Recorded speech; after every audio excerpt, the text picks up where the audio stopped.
Good morning, everybody. Today is Wednesday, June 10th, and it's time for story time with Pastor Robin.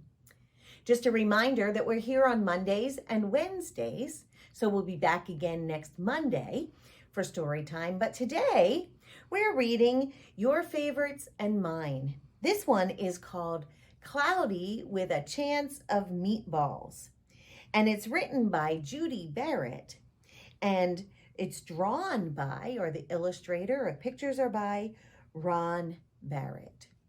This one's a favorite. Cloudy with a Chance of Meatballs.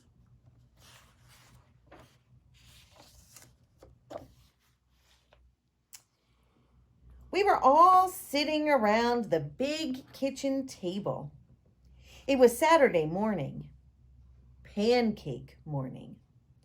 Mom was squeezing oranges for orange juice. Henry and I were betting on how many pancakes we each could eat. And Grandpa was doing the flipping. Seconds later, something flew through the air, headed toward the kitchen ceiling, and landed right on Henry. After we realized that the flying object was only a pancake, we all laughed, even Grandpa. Breakfast continued quite uneventfully. All the other pancakes landed in the pan, and all of them were eaten, even the one that landed on Henry. That night, touched off by the pancake incident at breakfast, Grandpa told us the best tall-tale bedtime story he'd ever told. Across an ocean, over lots of huge bumpy mountains, across 3 hot deserts and 1 smaller ocean, there was the tiny town of Chew and Swallow. In most ways, it was very much like any other town. It had a main street lined with stores, houses with trees and gardens around them, a schoolhouse, about 300 people, and some assorted cats and dogs. But there were no food stores in the town of Chew and Swallow. They didn't need any. The sky supplied all the food they could possibly want. The only thing that was really different about Chew and Swallow was its weather. It came 3 times a day, at breakfast, lunch, and dinner. Everything that everyone ate came from the sky. Whatever the weather served, that was what they ate. But it never rained rain. It never snowed snow. It never blew just wind. It rained things like soup and juice. It snowed mashed potatoes and green peas. And sometimes the wind blew in storms of hamburgers. The people could watch the weather report on television in the morning, and they would even hear a prediction for the next day's food. When the townspeople went outside, they carried their plates, cups, glasses, forks, spoons, knives, and napkins with them. That way, they would always be prepared for any kind of weather.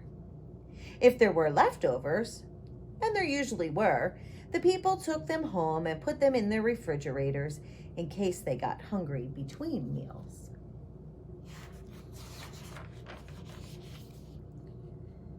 The menu varied. By the time they woke up in the morning, breakfast was coming down. After a brief shower of orange juice, low clouds of sunny-side-up eggs moved in, followed by pieces of toast, butter and jelly sprinkled down for the toast. And most of the time, it rained milk afterwards. For lunch one day, Frankfurters, already in their rolls, blew in from the northwest, at about 5 miles an hour. There were mustard clouds nearby. Then the wind shifted to the east and it brought in baked beans. A drizzle of soda finished off the meal. Dinner one night consisted of lamb chops, becoming heavy at times with occasional ketchup. Periods of peas and baked potatoes were followed by a gradual clearing with a wonderful Jell-O setting in the west. The sanitation department of Chew and Swallow had a rather unusual job for a sanitation department. It had to remove the food that fell on the houses and sidewalks and lawns. The workers cleaned things up after every meal and fed all the dogs and cats. Then they emptied some of that into the surrounding oceans for the fish and turtles and whales to eat. The rest of the food was put back into the earth so that the soil would be richer for the people's flower gardens. Life for the townspeople was delicious until the weather took a turn for the worse. One day there was nothing but gorgonzola cheese all day long. The next day there was only broccoli, all overcooked. And then the next day there were Brussels sprouts and peanut butter with mayonnaise.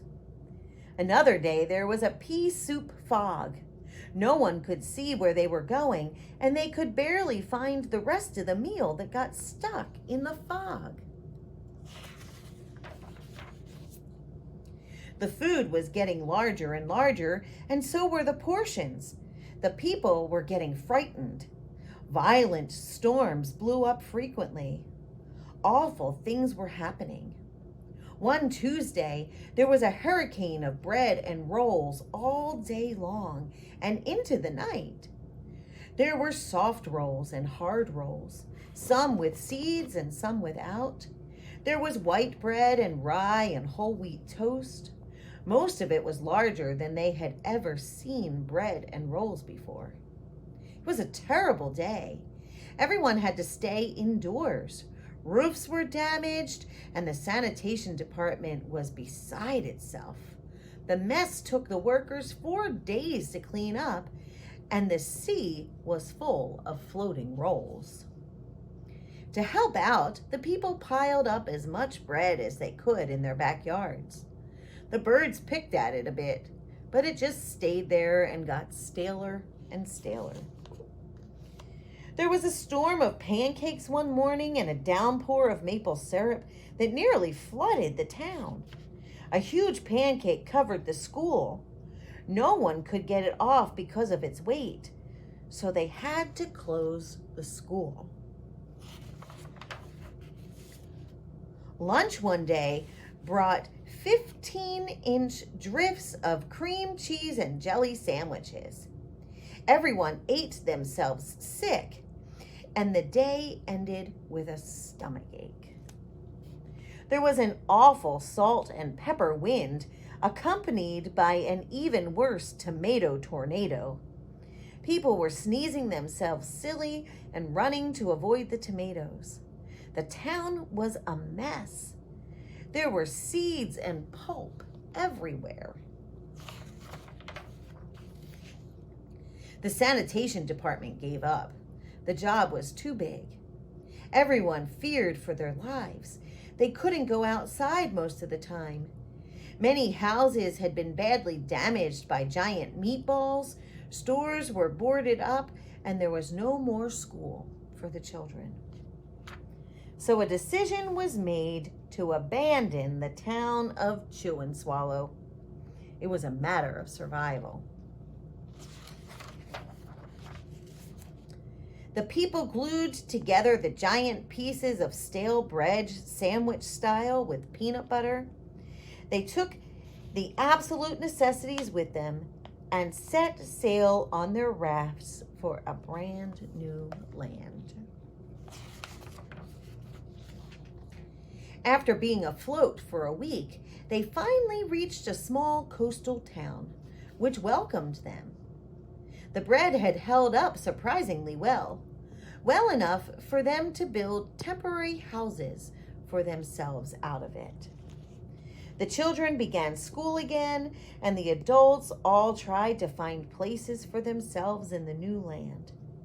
The biggest change they had to make was getting used to buying food at a supermarket.